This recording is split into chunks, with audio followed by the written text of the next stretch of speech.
Hello my dear students. तो कैसे हैं आप सभी? आई होप अच्छे होंगे और अपने जीवन में और भी ज्यादा बेहतर कर रहे होंगे। तो आज के इस वीडियो में हम डिस्कस करने जा रहे हैं आपके थर्ड सेम का एक नया सब्जेक्ट जो कि आपका इंटरनेट एंड वेब टेक्नोलॉजी। अगर सीएस ब्रांच के अकॉर्डिंग बात किया जाए तो वेब डिजाइनिंग के लिए जो वेबसाइट वगैरह बनाना चाहते हैं तो उनके लिए ये जो सब्जेक्ट है बहुत ज्यादा आपका इंपॉर्टेंट हो जाता है। अगर ये आप सब्जेक्ट पढ़ते हैं तो आपके लिए चीजों को सीखना, वेबसाइट को डिजाइन करना बहुत ही ज्यादा आसान हो जाएगा। चलिए इसके सिलेबस के बारे में डिस्कस कर लेते हैं, क्योंकि सिलेबस के बारे में जान जाएंगे तो आपको पता चल जाएगा, एक ओवरव्यू लग जाएगा इसके अंदर आपको कौन कौन से चैप्टर पढ़ने हैं और उसके अंदर कौन कौन से आप टॉपिक्स पढ़ने वाले। चलिए अगर बात की जाए आईडब्ल्यूटी यानी कि जिसे हम शॉर्ट में कह रहे हैं IWT, internet and web technology के अंदर आपको टोटल 7 चैप्टर आपके दिए गए हैं। कौन कौन से 7 चैप्टर आपके दिए गए हैं? सबसे पहले तो आपको इंट्रोडक्शन पढ़ना होगा वेब डेवलपमेंट के बारे में, इसका इंट्रोडक्शन है। सेकंड आपका जो चैप्टर दिया हुआ एचटीएमएल के बेसिक्स के बारे में दिया गया है, ठीक है। उसके बाद जो आपका थर्ड चैप्टर है वो आपका सीएसएस के बारे में दिया गया, यानी कि स्टेटिंग style sheet, hyper text markup language, cascading style seat. उसके बाद से जो आपका नेक्स्ट चैप्टर आपको पढ़ना है वो है जावास्क्रिप्ट। जावास्क्रिप्ट के बाद आपका जो नेक्स्ट चैप्टर आएगा जे क्वेरी, उसके बाद से boot step and last chapter जो आपका होगा एक्सएमएल है यस। चलिए सबसे पहले बात कर लेते हैं ये जो आपका फर्स्ट चैप्टर है इसके अंदर आपको कौन कौन से टॉपिक्स पढ़ने होंगे। इस चैप्टर की बात किया जाए तो सबसे पहले आपको बेसिक चीजों के बारे में जानना होगा। जैसे कि कौन कौन सी बेसिक चीजें? सबसे पहले आपको जानना होगा कि ये जो आपका इंटरनेट है, ठीक है, इंटरनेट क्या है, इंटरनेट का विकास किस तरीके से हुआ, ठीक है, इसके बारे में समझेंगे। फिर उसके बाद से आपको पढ़ना है डब्ल्यू यानी कि वर्ल्ड वाइड वेब। क्या होता है वर्ल्ड वाइड वेब, किस प्रकार से कार्य करता है ये वर्ल्ड वाइड, इसके बारे में जानेंगे। फिर उसके बाद से आपको समझना है ब्राउजर। ब्राउजर के बारे में कौन नहीं जानता भाई, हालांकि आप सभी भी जानते हैं। क्रोम ब्राउजर हो गया, ठीक है, इसके अलावा आपका मोजिला फायरफॉक्स हो गया, आपका यूसी ब्राउजर हो गया, बहुत सारे आपके ब्राउजर्स होते हैं, सभी लोग भली भांति जानते होंगे। लेकिन ये जो ब्राउजर होते हैं किस प्रकार से इंटरनेट से इंटरेक्ट करते हैं, किस प्रकार से सर्वर से इंटरेक्ट करते हैं, इसके बारे में सीखेंगे। और कौन कौन से ब्राउजर होते हैं, इसके क्या क्या की फीचर्स होते हैं, यहाँ पे ये जानेंगे। फिर उसके बाद से आपका आ जाता है सर्च इंजन। सर्च इंजन क्या होता है इसके बारे में आपको जानना है। फिर उसके बाद से क्लाइंट सर्वर मॉडल, क्या पढ़ना है आपको? क्लाइंट सर्वर मॉडल के बारे में आपको पढ़ना होगा। एंड फिर आपको पढ़ना है यूआरएल, यूनिफॉर्म रिसोर्स लोकेटर, ठीक है। जैसे कि आप कोई चीज वगैरह सर्च करते हो, जैसे कि आप लिखते हो ना HTTPS google.com, ठीक है, तो ये क्या है आपका एक प्रकार से यूआरएल है। तो यहाँ पे HTTPS क्या है, google.com क्या है, ये सारी की सारी चीजें मैं आपको वीडियो में डिटेल में बताऊंगा। फिर इसके बाद से आपका आ जाता है वेब पेजेस पढ़ने हैं आपको। वेब पेजेस क्या होता है, वेबसाइट क्या होता है, एंड वेब सर्विसेज क्या होता है, इन सब बेसिक बेसिक चीजों के बारे में आपको इस चैप्टर में जानकारी लेनी। फिर उसके बाद से वेबसाइट अगर आप बनाएंगे तो कितने प्रकार की वेबसाइट्स होती हैं। फॉर एग्जांपल जैसे कि स्टैटिक वेबसाइट कौन सी होती है, डायनेमिक वेबसाइट कौन सी होती है, हम क्यों कहते हैं इन्हें स्टैटिक, हम डायनेमिक इन्हें क्यों कहते हैं, क्या क्या दोनों में डिफरेंस होता है, कि डिफरेंस क्या होता है, ठीक है, इन सारी चीजों के बारे में जानेंगे। उसके बाद से रिस्पॉन्सिव, ठीक है, dynamic and responsive. Developer option of browser, जैसे कि ब्राउजर के लिए आपके लिए डेवलपर ऑप्शंस कौन कौन से हो सकते हैं, जैसे कि व्यू पेज सोर्स हो गया आपका, डेवलपर्स टूल हो गया, इंस्पेक्ट एलिमेंट्स हो गए। ये सारी चीजें आप बेसिक बेसिक चीजों के बारे में आप फर्स्ट चैप्टर में सीखोगे। उसके बाद से फिर आपका लास्ट आ गया need of cyber security and IT law. अगर ये सारी चीजें आप पढ़ रहे हो तो आपके पास ये छोटी सी जानकारी होनी चाहिए कि सिक्योरिटी, साइबर सिक्योरिटी क्या होती है, इसके बारे में कौन कौन से लॉ जो है, कौन कौन से कानून जो है बनाए गए हैं। ये आपका फर्स्ट चैप्टर बहुत ही ज्यादा बेसिक है, हालांकि आप इसमें से ज्यादातर चीजें जानते होंगे, लेकिन फिर भी मैं आपको बहुत ज्यादा डिटेल में आपको सारी चीजें करा दूंगा ताकि आपको जो है आप के लिए चीजें जो है बहुत ज्यादा आसान हो जाए। चलिए फिर उसके बाद से बात करते हैं, आपका सेकंड चैप्टर आता है एचटीएमएल। एचटीएमएल आपके कई कैटेगरी में डिवाइडेड हो जाते हैं, जैसे कि आपका एचटीएमएल बेसिक्स हो गया, एचटीएमएल टेक्स्ट फॉर्मेटिंग हो गया, ठीक है, एचटीएमएल टैग टेक्स्ट फॉर्मेटिंग, ठीक है, उसके बाद से हेडिंग वगैरह आपके हो गए। तो इस तरीके से हम जो है कई कैटेगरी में बांट करके पढ़ेंगे। जैसे कि आपका फर्स्ट आपका है बेसिक्स। अगर बेसिक की बात करें तो एचटीएमएल आपका डॉक्यूमेंट है। सबसे पहले क्या है, एचटीएमएल डॉक्यूमेंट आपको पढ़ना है। एचटीएमएल डॉक्यूमेंट क्या होता है, फिर उसके बाद से एचटीएमएल का बेसिक स्ट्रक्चर किस तरीके से होता है, एचटीएमएल का बेसिक स्ट्रक्चर किस प्रकार से लिखा जाता है, इसके बारे में आप सीखेंगे। इसके बाद से आता है सिंटेक्स। सिंटेक्स, एचटीएमएल का बेसिक सिंटेक्स क्या है, यानी कि कौन कौन सी चीजें हमें जरूरी होती है एचटीएमएल लिखने के लिए, सिंटेक्स के बारे में जानेंगे। फिर उसके बाद से आपको जानना है एचटीएमएल टैग्स। ये टैग्स कौन सा वाला टैग्स है, इसके बारे में देखेंगे। बहुत सारे टैग्स होते हैं, आपको पूरी तरीके से टैग्स मैं आपको सिखाऊंगा। फिर उसके बाद से एट्रीब्यूट, ट्रैग के साथ साथ क्या सीखेंगे आप, एट्रीब्यूट क्या होता है, ठीक है। ये सारी चीजें एचटीएमएल का बेसिक है, बहुत ही ज्यादा बेसिक। अगर आप ये नहीं जानते तो एचटीएमएल के बारे में कुछ नहीं जानते।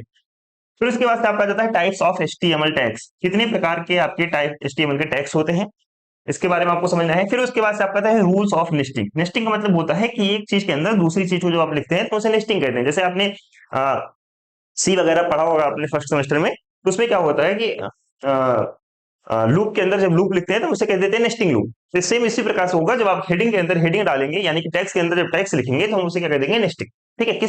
कौन सा आपका जो टेक्स्ट के अंदर टेक्स्ट लिखने का क्या रूल्स होता है इसके बारे में आपको सीखना है। फिर उसके बाद से आपका आ जाता है बेसिक टेक्स्ट। बेसिक टेक्स्ट यानी कि एचटीएमएल टेक्स्ट क्या है, हेड टेक्स्ट क्या है, टाइटल टैग क्या है, बॉडी टेक्स्ट क्या है, ये सबसे बेसिक टैग है। इस चार बेसिक टैग के अलावा अगर आप इन चार बेसिक टैग्स को नहीं जानते हैं तो एचटीएमएल में आप कुछ भी नहीं जानते हैं। सबसे चार बेसिक टैग्स यही है। ठीक है, चलिए तो ये आपकी हो गई एचटीएमएल के बेसिक्स के बारे में छोटी छोटी जानकारी है जो कि आपको बहुत जल्दी कंप्लीट हो जाएगा। अब इसके बाद आता है नेक्स्ट टॉपिक, इसी में आपका आता है पेज को फॉर्मेट कैसे करते हैं। फॉर एग्जाम्पल जैसे कि अगर आप वेबसाइट बना रहे हो, ठीक है, उस वेबसाइट में अगर आप कोई चीज लिख रहे हो उसमें आपको एक नया पैराग्राफ ऐड करना हो, ठीक है, जैसे आप कॉपी वगैरह में भी लिखते हो ना, एक पैराग्राफ एंड करके फिर उसके बाद से नए लाइन से दूसरा पैराग्राफ लिखते हो, तो सेम इसी प्रकार से आप वेबसाइट में ये चीज कैसे करोगे ये इसके बारे में आपको सीखना है। फिर उसके बाद से आपको लाइन ब्रेक किस प्रकार से आप कर सकते हो कि मान लो आपको लाइन ब्रेक देना है कि यहाँ पे आपने चीजें लिखा और चीजें लिखने के बाद से आपको लाइन ब्रेक देकर यहाँ पे लिखना है, फिर उसके बाद से इस तरीके से लाइन ब्रेक देकर के आपको लिखना है, किस प्रकार से आप उसमें लाइन ब्रेक दे सकते हैं। फिर उसके बाद से आपको बीच में एक ब्लैंक स्पेस आपको देना है। मान लो आप कोई चीज लिख रहे हो और ऐसे लिखे जा रहे हो, अब बीच में यहाँ पे कहीं आपको स्पेस देना था तो किस प्रकार से दोगे, इस प्रकार से आप लिख सकते हो। लेकिन कॉपी में लिखना आसान है, लेकिन आप वेब पेज में आप किस प्रकार से लिखोगे ये चीज आपको सीखना है।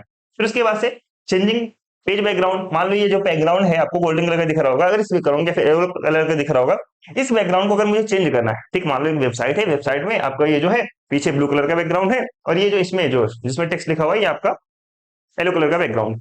तो इस बैकग्राउंड को आप कैसे चेंज कर सकते हो, अगर मैं आपको बोलूं कि इसे रेड में बना दो, इसे ब्लैक में बना दो, किस प्रकार से आप वेबसाइट के अंदर ये चीजें कर सकते हो इसके बारे में यहाँ पे आपको सीखना है। फिर उसके बाद से आपका आता है डिव एंड स्पैन टैग।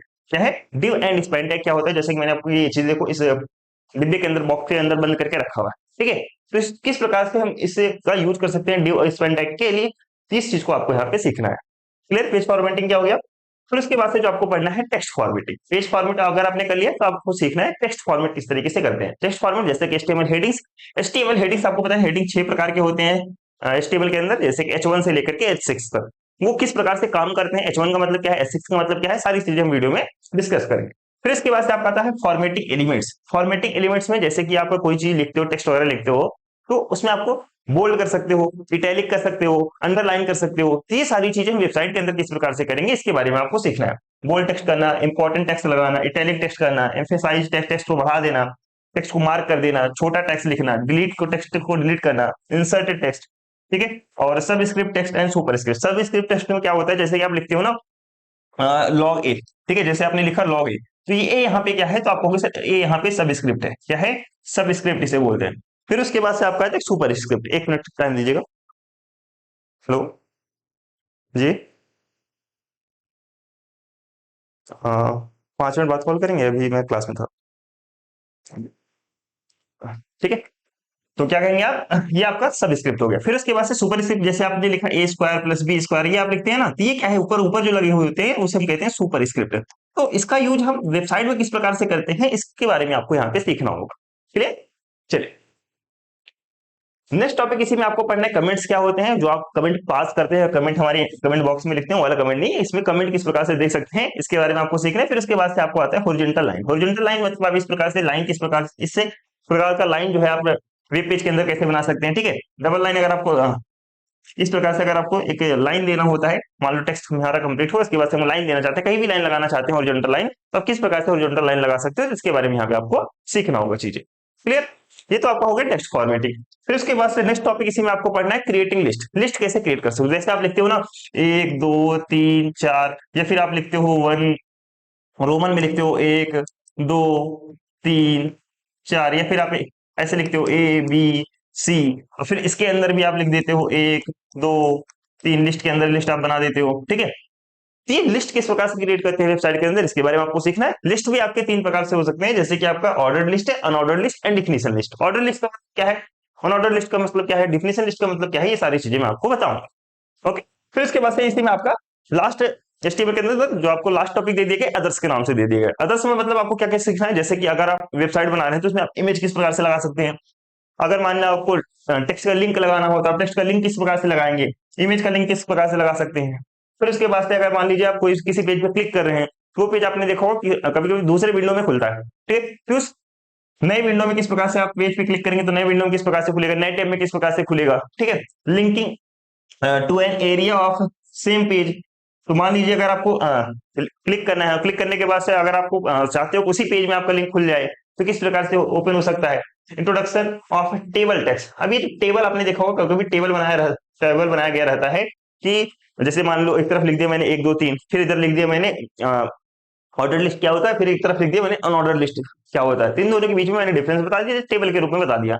तो आपको सीखना है वो टेबल किस तरीके से बनाया जाता है टेबल टैग का यूज करके। ठीक है, फिर उसके बाद आपका आता है advantage and limitations of table. ये जो टेबल आप बनाओगे इसके क्या एडवांटेज रहते हैं और इसके क्या लिमिटेशंस, क्या सीमाएं रहती हैं, यहाँ पे वो चीजें आपको सीखनी होंगी। फिर उसके बाद से आपका आता है फ्रेम्स एंड आई फ्रेम्स। ठीक है, फ्रेम्स एंड आई फ्रेम्स क्या होता है, ये बहुत ज्यादा इंपॉर्टेंट टॉपिक है, इसको भी हम सीखेंगे। फिर उसके बाद से आता है एचटीएमएल फॉर्म।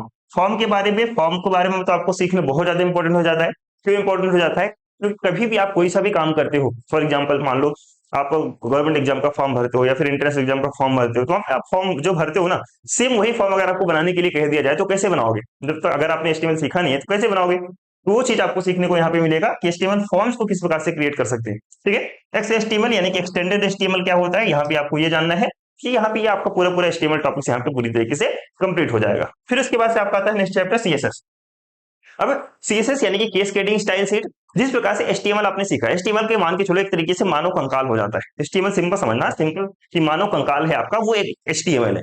हम मानव कंकाल के ऊपर हम क्या सजा देते हैं कि हमारे मानव कंकाल के ऊपर स्किन लग गया, स्किन के बाद हमने कलरफुल क्लॉथेज पहन लिए, कपड़े पहन लिए, तो हम क्या एक अट्रैक्टिव दिखने लगते हैं। तो सीएसएस का यूज हम एचटीएमएल को अट्रैक्टिव बनाने के लिए ही करते हैं। ठीक है, तो सीएसएस में क्या क्या चीजें पढ़ेंगे, जैसे कि सीएसएस क्या होता है, अगर हम सीएसएस यूज करते हैं तो इसके क्या फायदे होते हैं, ये चीज आप पढ़ोगे। फिर उसके बाद से आपको पढ़ोगे सीएसएस के लिखने के सिंटैक्स क्या होते हैं। ठीक है, किस प्रकार से हम सीएसएस को लिख सकते हैं, ये आपको पढ़ना है। फिर इसके बाद से आपको पढ़ना है इसमें सीएसएस इंप्लीमेंटेशन, सीएसएस को इंप्लीमेंटेशन किस प्रकार से कर सकते हो, जैसे कि सीएसएस के टाइप, जैसे कि आपका इनलाइन सीएसएस क्या होता है, internal CSS and external CSS. यानी कि जो आपका सीएसएस है ना, कैस्केडिंग स्टाइल शीट है, आप इसको 3 तरीके से अपने वेब पेज में इंप्लीमेंट कर सकते हो।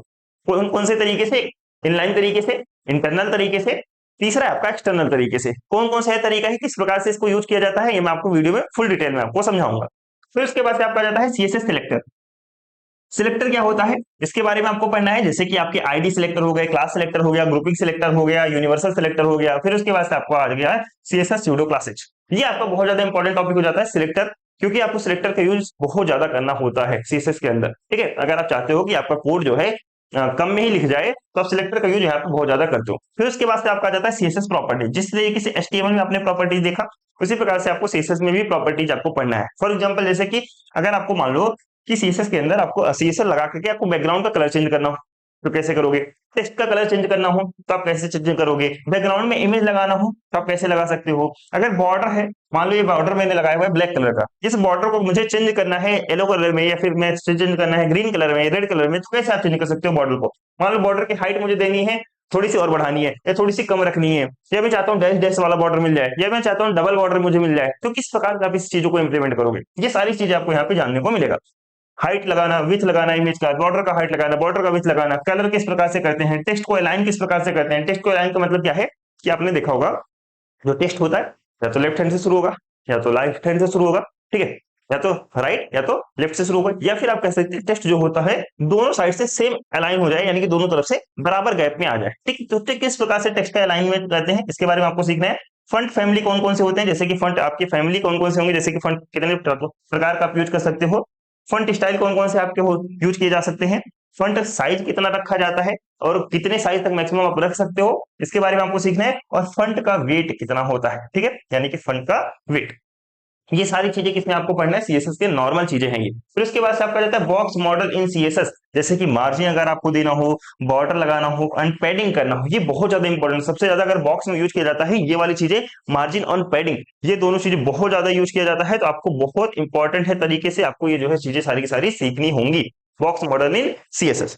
क्लियर, चलिए फिर इसके बाद से आपका आ जाता है नेक्स्ट चैप्टर है जावा स्क्रिप्ट। अब देखो कंकाल मैंने बताया कि आपका एक तरीके से ह्यूमन कंकाल हो गया आपका, आपका कस्टमर, आपने उसको कपड़े पहना दिया, स्किन लगा दिया, भाई आपका हो गया तैयार सीएसएस।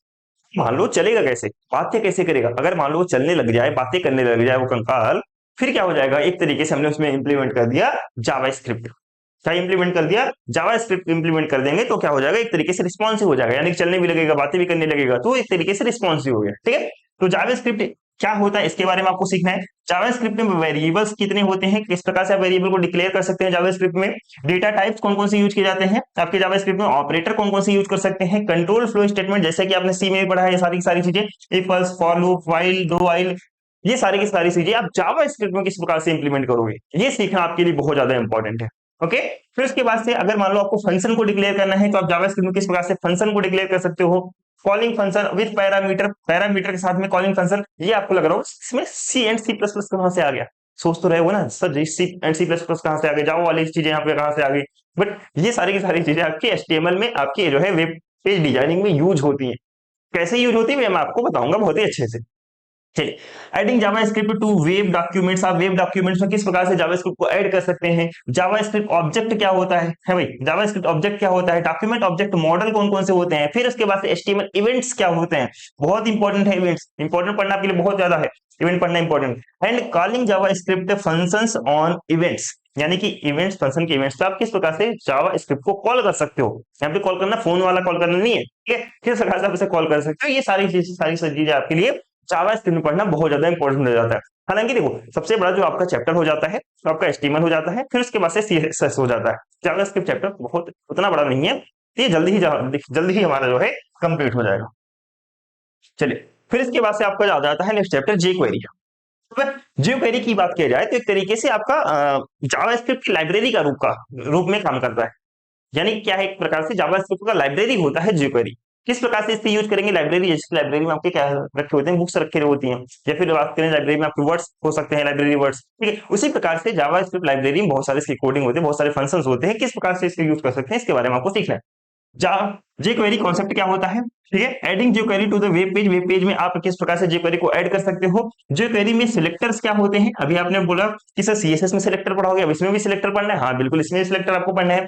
जे क्वेरी में इवेंट मेथड, ठीक है, इवेंट मेथड किस प्रकार से आप अप्लाई कर सकते हो, जे क्वेरी में इफेक्ट कौन कौन सा होता है, जैसे कि hide effect, show effect, fade effect, slide effect, आपने देखा होगा ना वेबसाइट में बैनर चलते रहते हैं, स्लाइड होते रहते हैं, या फिर आपने आप किसी भी चीज को मेन्यू बार को हाइड कर सकते हो क्लिक करके, या फिर शो करा सकते हो, ये सारी की सारी चीजें आपकी jQuery से आप जो है jQuery और जावास्क्रिप्ट का यूज करके आप इंप्लीमेंट कर सकते हो।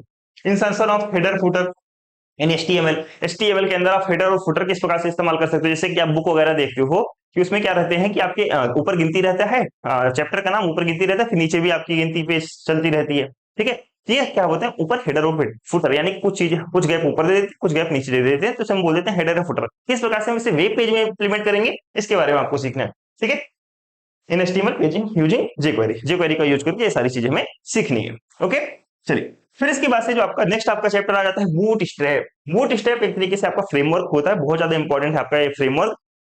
कलर मैनेजमेंट, ठीक है, एचटीएमएल और सीएसएस के लिए खासकर इंप्लीमेंट की जाती है आपका बूटस्ट्रैप फ्रेमवर्क, बहुत इंपॉर्टेंट है। चलिए, इसमें क्या क्या पढ़ना है आपको, कलर मैनेजमेंट, आप किस प्रकार से कलर का मैनेजमेंट कर सकते हो, बटन किस प्रकार से यूज कर सकते हो, टेबल और ड्रॉप डाउन, ठीक है, ड्रॉप डाउन आपके जो है किस प्रकार से आप यूज कर सकते हो, जैसे कि बटन आपने देखा होगा, सबमिट बटन पे क्लिक करते हो, कैंसिल बटन पे क्लिक कर सकते हो, तो उसके लिए आप किस तरीके से चीजों को अरेंज कर सकते हो, किस तरीके से आप बटन को और इफेक्टिव बना सकते हो कि ताकि लगे कि हाँ ये बिल्कुल बटन जैसे दिख रहा है, ऐसा नहीं सिर्फ बटन लिख देने से बटन वो हो जाएगा, तो किस प्रकार से उसे बटन का ओरिजिनल डिजाइन दे सकते हो। दूसरा आपका टेबल, ठीक है, टेबल में किस तरीके से आप चीजों को और इंप्लीमेंट कर सकते हो। फिर आपका ड्रॉप डाउन मेन्यू, जैसे होता है कि आपको कभी कभी सिलेक्ट करने के लिए दे देता है, जैसे आप उस पर क्लिक करते हैं फॉर्म वगैरह भरते हुए, तो आपसे पूछता है ना आपका कॉलेज कौन सा है, तो उसमें कॉलेज एक तरीके से बहुत सारे लिस्ट आ जाते हैं ड्रॉप डाउन के रूप में, तो ड्रॉप डाउन किस तरीके से बनाया जाता है। नेविगेशन बार क्या होता है, ठीक है, images, pagination, jumbotron, alerts, forms, उसके बाद से आपका है प्रोग्रेस बार, ग्रिड, यूटिलिटीज और फिल्टर्स, ये सारी की सारी चीजें आप बूट स्ट्रैप के अंदर सीखोगे। हालांकि बूट स्ट्रैप चैप्टर भी आपको उतना ज्यादा बड़ा नहीं है, मैं आपको बहुत ही जल्दी मैं आपको इसे भी कंप्लीट करवा दूंगा, जितनी भी चीज लिखो ये सबका एग्जांपल मैं आपको विद कोडिंग के साथ में आपको कराऊंगा, ताकि आपकी सारी की सारी चीजें बहुत ही ज्यादा क्रिस्टल क्लियर हो जाए। चलिए, फिर इसके बाद से आपका लास्ट जो चैप्टर आता है XML and Jason, extended markup language and Jason, इसमें आपको क्या पढ़ना है, सबसे पहले आपको पढ़ना है इसके इंट्रोडक्शन के बारे में, एक्सएमएल क्या होता है, जेसन क्या होता है, फिर उसके बाद आपको इससे पढ़ना है कि एक्सएमएल का यूज किस प्रकार से किया जाता है। आफ्टर इट इसके बाद से आपको सीखना होगा difference between XML and HTML, ये वाला टॉपिक आपको बहुत ज्यादा इंपॉर्टेंट हो जाता है, हर बार आपके एग्जाम में पूछा जाता है, तो डिफरेंस आपको पढ़ ही लेना है, ठीक है। उसके बाद आता है आपका एक्सएमएल के एलिमेंट्स कौन कौन से होते हैं, एक्सएमएल के एट्रीब्यूट कौन कौन से होते हैं, नेम में स्पेस अगर आपको देना तो किस प्रकार से आप कर सकते हैं, सिंटेक्स रूल क्या क्या होते हैं एक्सएमएल और जेसन के यूज करने के, एक्सएमएल, ठीक है, डीटीडी एंड एक्सएमएल स्कीमा क्या होता है, ठीक है, data definition language, DTD sorry DTD है आपका, किस प्रकार से यूज करते हैं। फिर उसके बाद से आपका आता है आरएसएस फीड क्या होता है, जेसन इंट्रोडक्शन एंड यूजेज क्या क्या होते हैं, जेसन वर्सेज एक्सएमएल ये भी आपका इंपॉर्टेंट हो जाता है। जेसन और एक्सएमएल के बीच में आपको अगर आपको डिफरेंस करने को दे दिया जाए किस प्रकार से कर सकते हो, जेसन किस लिखने के सिंटेक्स कौन कौन से हो जाते हैं, तो ये आपको सारी की सारी चीजें आपको इसमें पढ़ने हैं। ठीक है, हालांकि बात की जाए तो सेकंड और थर्ड चैप्टर को छोड़ करके, सेकंड और थर्ड चैप्टर यानी कि एचटीएमएल सीएसएस आपका बहुत बड़ा चैप्टर हो जाता है। उसके बाद आपके सारे के सारे चैप्टर बहुत ही ज्यादा छोटे छोटे हैं, और सबसे ज्यादा कोडिंग वाला जो चैप्टर है वो आपका सीएसएस एचटीएमएल आप उसके बाद से आपका जो है जावा स्क्रिप्ट, ये तीनों के तीनों चैप्टर आपके लिए बहुत ज्यादा इंपॉर्टेंट हो जाते हैं। फिर उसके बाद से jQuery और बूट स्टेप सीखना भी आपके लिए बहुत ज्यादा इंपॉर्टेंट है। तो ये तो आपके हो गए आईडब्ल्यूटी के सिलेबस यानी कि इंटरनेट एंड वेब टेक्नोलॉजीज के सिलेबस है। अगर आपको हमारी सिलेबस समझ में आ गया हो भाई, ठीक है, तो हम क्लासेस जल्दी इसका स्टार्ट कर देंगे। टाइम शेड्यूल आपको प्रोवाइड किया गया है, क्योंकि फर्स्ट डे का टाइम शेड्यूल फॉलो नहीं हो पाया क्योंकि मुझे थोड़ा सा काम पड़ गया था, इस वजह से टाइम शेड्यूल फॉलो नहीं हो पाया। बाकी सारी चीजें आपके टाइम शेड्यूल के अकॉर्डिंग आज से अरेंज कर दी जाएंगी। ठीक है, अगर वीडियो अच्छी लगी तो वीडियो को लाइक करें, अपने सभी फ्रेंड्स के साथ में शेयर करें। वीडियो कैसा लगा कमेंट करके बता सकते हैं। कोई भी डाउट हो, कोई भी क्वेरी हो, आप कमेंट बॉक्स में पूछ सकते हैं, मैं आपको वहां पे रिप्लाई कर दूंगा। अगर हमारे चैनल पे नए हैं तो चैनल को सब्सक्राइब करना बिल्कुल भी ना भूलें। और रही बात पीडीएफ की, पीडीएफ आपको हमारे टेलीग्राम चैनल पे मिल जाएंगे सारे के सारे पीडीएफ। ओके, तो मिलते हैं जल्दी इसके नेक्स्ट लेक्चर के साथ में, तब तक के लिए टाटा बाय बाय, ध्यान रखेंगे अपना।